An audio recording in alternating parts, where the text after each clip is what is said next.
our previous lesson, we talked about solving one-step equations. Now is the time to talk about two-step equations. The first step is to draw that vertical line on the equal sign, which remember is not really mandatory, but it does help us distinguish between the two sides of the equation. The main objective in all of the equations is to isolate the x, or whatever variable we're using, on one of the two sides of the equation.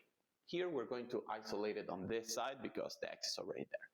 Two-step equations, as the name says, require two operations.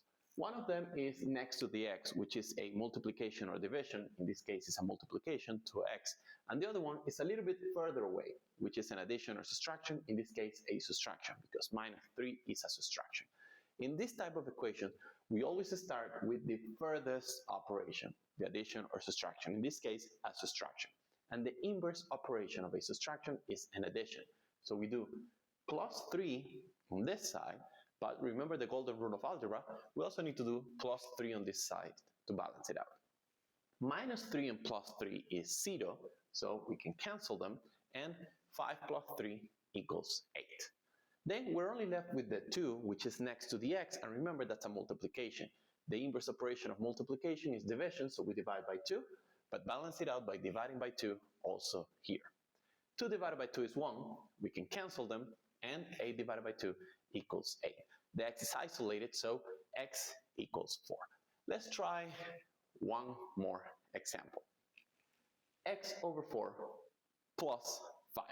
Remember, we start with the vertical line, not really mandatory, but it does help us, and start with the furthest operation, the addition or the subtraction in this type of equations. The plus 5 is an addition. The inverse of an addition is a subtraction, so we do minus 5, but we have to balance it out with minus 5 here. Plus 5 minus 5 cancels out, that's 0, and then 11 minus 5, that's equal to 6. Finally, we have the 4, which is a division. The inverse operation of a division is a multiplication, so multiply by 4 here, multiply by 4 here to balance it out. 4 divided by 4 cancels out, and 6 times 4 equals 24. The x is isolated, so x equals 24.